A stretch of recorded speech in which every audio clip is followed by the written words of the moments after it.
welcome to blog 36 of Tackle the Feelings Before the Behavior. And today's blog is called Understanding the Emotion Sadness and How to Attend to This. When I say attend, this could be for parents wanting to help regulate this in their children and manage this and teach and guide, or this could be helping somebody who's grieving or anybody who's feeling sad. What do we do? How do we help someone who's feeling sad without putting pressure on them to be anything other than what they need to be in the moment? So the first part of this blog is going to be about explaining sadness and some of the associated emotions and why we feel sad and how it benefits us. Because I think that is so important to work out how each of the core emotions and the associated emotions benefit us, because they are there for a reason.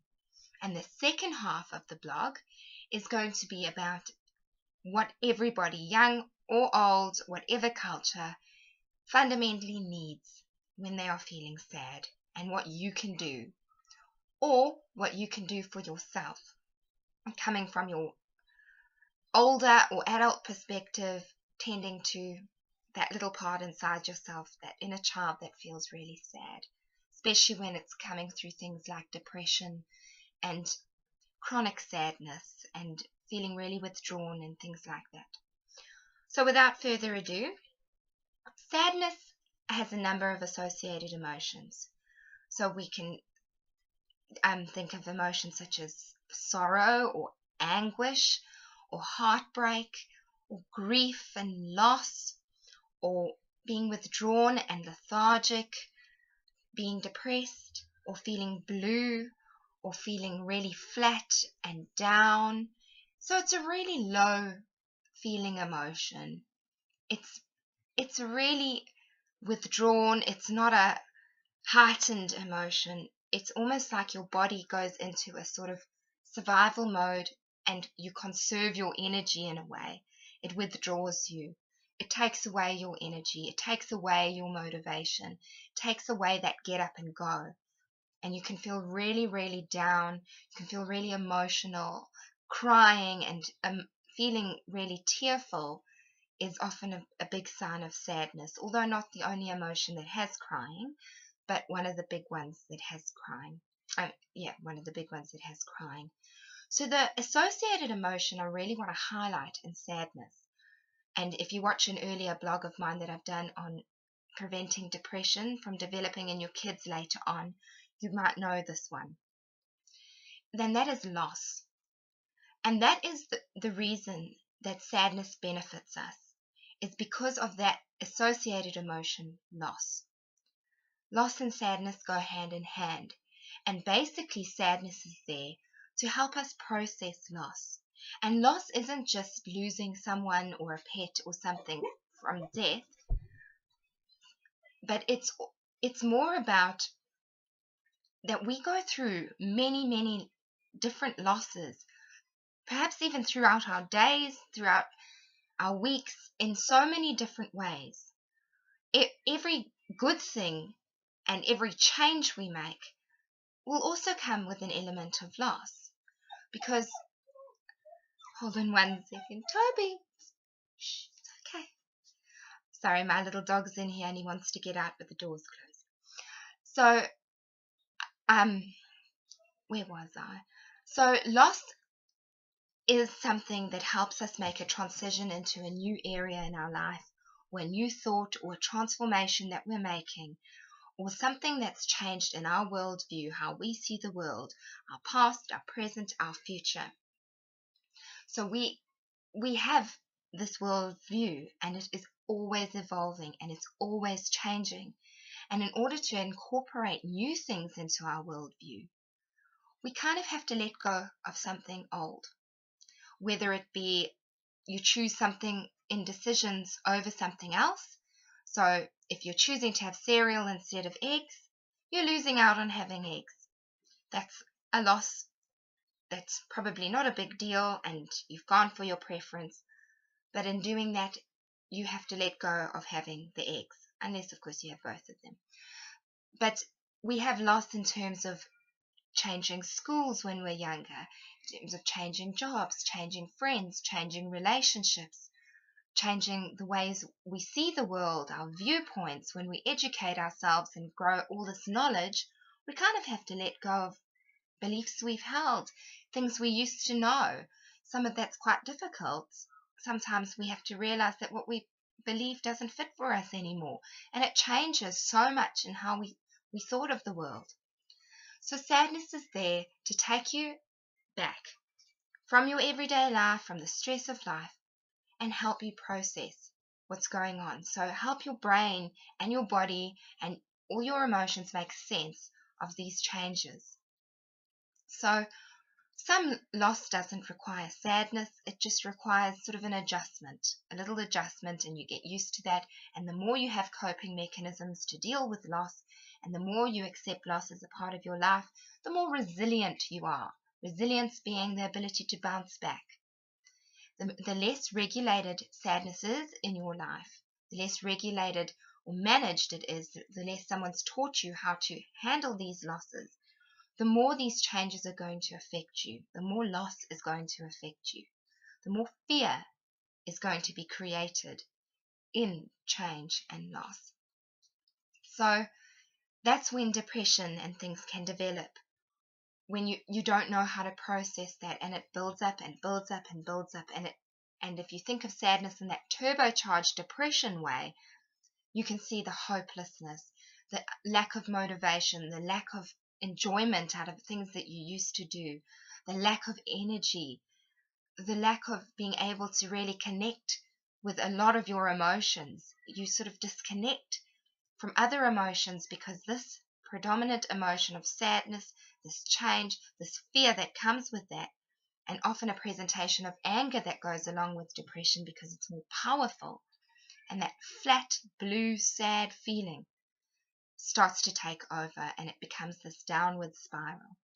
So that's depression, but that's not the focus today. But that, I believe, and I can only give you the way I see it and the way I conceptualize it, because as a therapist, I definitely work from an emotional frame of mind. I'm sure you figured that out if you've seen some of my other work. So I really look at the core emotion of things, and that's what Tackle the Feelings is all about. So sadness is about that. So all these expressions of sadness, this crying, this wanting to be by yourself, being withdrawn, wanting to sleep, recharge, be antisocial, that is your way of processing. That is what you need. And often, there are so many of us who aren't very comfortable with this emotion. And so the way to attend to sadness is twofold. One, you need to be okay with your own sadness, because being around people in grief, which is that turbocharged heartbreak of sadness, it's something people don't even know how to comprehend unless they've been in it, lost something with someone that they really, really love, and can't imagine their life without that person. That kind of grief often sort of weeds out the people who are able to be around intense emotion and who isn't. And often it surprises people that other people who have been through grief aren't able to be there for people in grief. And that's because they have not processed their grief. They have unprocessed grief. Their sadness is still very raw. Things trigger them very easily. And that's the same with other sadness. Or if people are depressed, it creates an overwhelm, creates a fear. Overwhelm is linked to fear.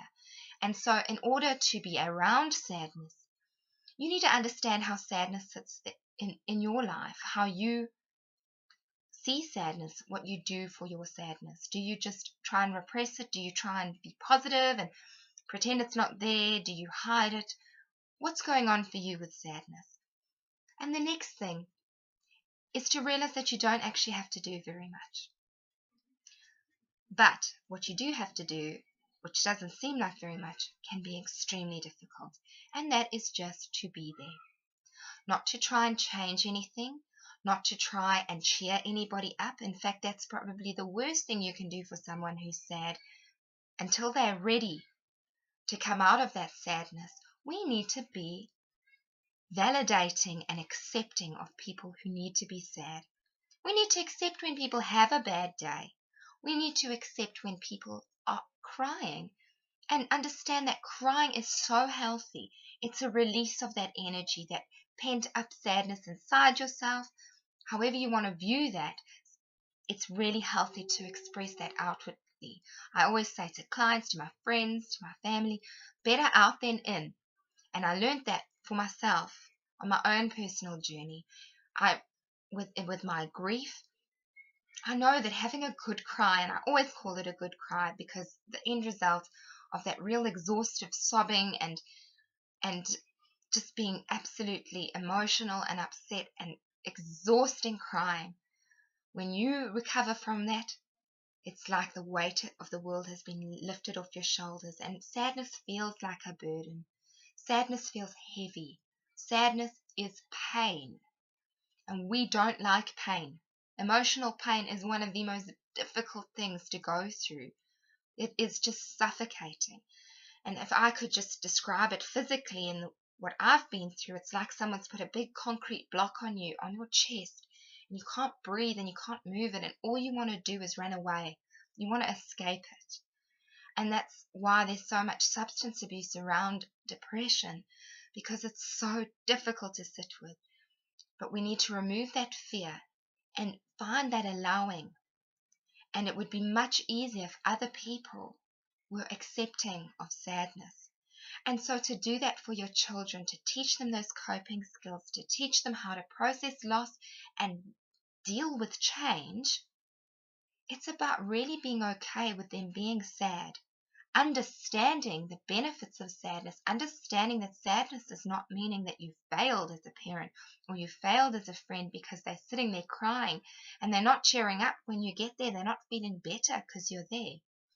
It's not about making them feel better. It's about comfort. Attending to sadness is to comfort and soothe someone. Think of a little baby when they're crying.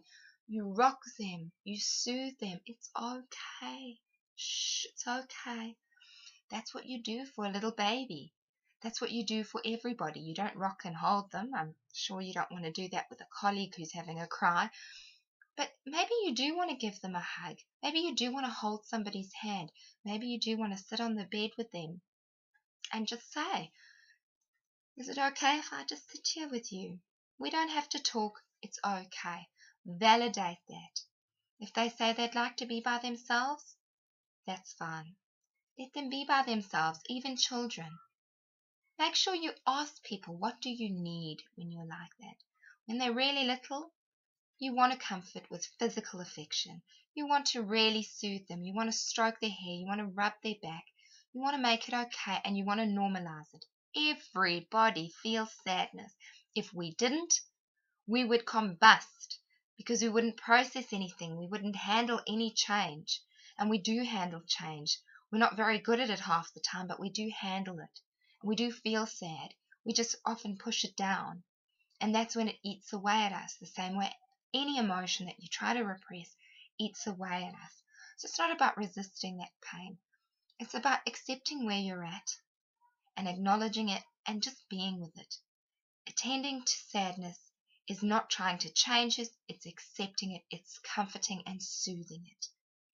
And it's being okay enough with your own sadness to be strong enough to be around others. So I hope that's been helpful. Ask questions if you need to. Bye.